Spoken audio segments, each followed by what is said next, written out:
தீபாவளினா பளிச்சுன்னு ஞாபகத்துக்கு வர்றது பட்டு, பட்டாசு, பலகாரம். பலகாரம்னா ஞாபகத்துக்கு வர்றது மந்த்ரா கடலை எண்ணெய். அபார ருசி, ஆரோக்கியமான உடல் நலம். தீபாவளி அன்னைக்கு மட்டும் இல்ல, என்னைக்குமே கிச்சன்ல இருக்க வேண்டியது மந்த்ரா கடலை எண்ணெய் தான்.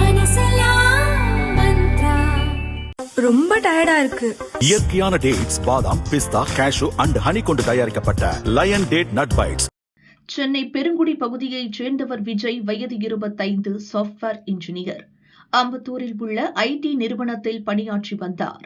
திருவொற்றியூரைச் சேர்ந்த யுவஸ்ரீ, வயது 24 என்ற இன்ஜினியரும் அதே நிறுவனத்தில் வேலை பார்த்து வந்தார். 2 ஆண்டுகளாக காதலித்த இவர்கள் சக ஊழியர்கள் ஆதரவுடன் கடந்த 13ஆம் தேதி திருமணம் செய்து கொண்டனர். திருமணத்திற்கு பிறகு இருவரும் குன்றத்தூர் அருகே 3ஆம் கட்டளை பகுதியில் வாடகை வீட்டில் வசித்து வந்தனர். இந்நிலையில் யுவஸ்ரீயை மொபைல் போனில் போரூரில் வசிக்கும் அவரது சகோதரி தொடர்பு கொண்டார். பலமுறை அழைத்தும் போனை எடுக்காததால் நேற்று இரவு யுவஸ்ரீயின் வீட்டிற்கு சென்று பார்த்தார். அப்போது வீட்டின் கதவு உள்பக்கமாக தாழிடப்பட்டு இருந்தது. கதவை தட்டியும் நீண்ட நேரமாக திறக்கவில்லை. சந்தேகமடைந்த சகோதரி குன்றத்தூர் போலீசாருக்கு தகவல் தெரிவித்தார். சம்பவ இடத்திற்கு வந்த போலீசார் கதவை உடைத்து பார்த்தபோது யுவஸ்ரீ கட்டிலில் இறந்து கிடந்தார். விஜய் அதே அறையில் தூக்கில் தொங்கிய நிலையில் இறந்து கிடந்தார். விஜயின் கை மணிக்கட்டு கத்தியால் அறுக்கப்பட்டிருந்தது. யுவஸ்ரீயின் உடலில் காயங்கள் இல்லை, ஆனால் அவரது முகத்தின் அருகே தலையணை இருந்துள்ளது.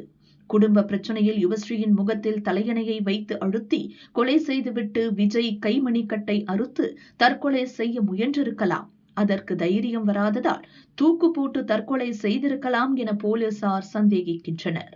தடயவியல் நிபுணர்கள் சம்பவ இடத்திற்கு சென்று ஆய்வு செய்தனர். இருவரது உடல்களையும் போலீசார் பிரேத பரிசோதனைக்காக தாம்பரம் அரசு மருத்துவமனைக்கு அனுப்பி வைத்தனர். போலீசார் நடத்திய முதற்கட்ட விசாரணையில் பல அதிர்ச்சி தகவல்கள் வெளிவந்தன. அது பற்றிய விவரம் வருமாறு: யுவஸ்ரீக்கு பெற்றோர் இல்லை. போரூரில் உள்ள சகோதரியின் பராமரிப்பில்தான் இருந்தார்.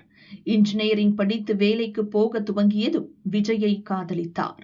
பெற்றோர் இல்லாத பெண் என்பதால் விஜய் வீட்டில் காதலுக்கு கடும் எதிர்ப்பு கிளம்பியது. பெற்றோரின் எதிர்ப்பை கண்டுகொள்ளாமல் காதலி யுவஸ்ரீயை கடந்த 13ஆம் தேதி கோயிலில் திருமணம் செய்தார் விஜய். 3ஆம் கட்டளை பகுதியில் உள்ள வீட்டில் புது வாழ்க்கையை துவங்கினர்.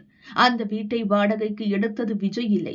யுவஸ்ரீயின் ஆபீஸில் வேலை பார்க்கும் 2 இளம் பெண்கள்தான் அந்த வீட்டை வாடகைக்கு எடுத்தனர். யுவஸ்ரீயும் அங்கு தங்கியிருந்து வேலைக்கு சென்று வந்துள்ளார். வாடகைக்கு நல்ல வீடு கிடைக்கும் வரை அந்த வீட்டிலேயே புதுமண தம்பதியர் தங்க தீர்மானித்தனர். அதற்கு தோழிகளும் சம்மதிக்கவே ஒரு அறையில் விஜய், யுவஸ்ரீ தம்பதியரும் மற்றொரு அறையில் யுவஸ்ரீயின் தோழிகளும் தங்கியதாக கூறப்படுகிறது. ஒரு வாரத்திற்குள் தம்பதியருக்குள் என்ன நடந்ததோ தெரியவில்லை, விபரீத முடிவை எடுத்துள்ளனர். விஜய் இன்னொரு பெண்ணுடன் தொடர்பில் இருந்ததாக கூறப்படுகிறது. அது யுவஸ்ரீக்கு தெரிய வந்ததும் கண்டித்துள்ளார். இருவருக்கும் வாய் தகராறு முற்றி கைகலப்பில் முடிந்துள்ளது. அதனால் யுவஸ்ரீயை கொன்றுவிட்டு விஜயும் தற்கொலை செய்திருக்கலாம் என போலீசாரின் முதல் கட்ட விசாரணையில் தெரிய வந்திருக்கிறது. விஜய், யுவஸ்ரீ அறை திறக்கப்படாததை முதலில் பார்த்தது பக்கத்து அறையில் தங்கியிருந்த தோழிதான்.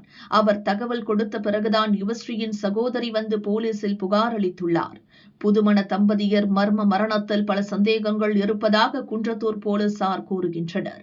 காதலுக்கு விஜய் வீட்டில் எதிர்ப்பு தெரிவித்துள்ளனர்.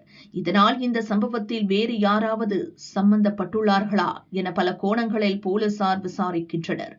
அதனால் விஜய், யுவஸ்ரீ வீட்டுக்கு யாராவது சந்தேகத்திற்குரிய நபர்கள் வந்து சென்றார்களா எனவும் போலீசார் விசாரிக்கின்றனர்.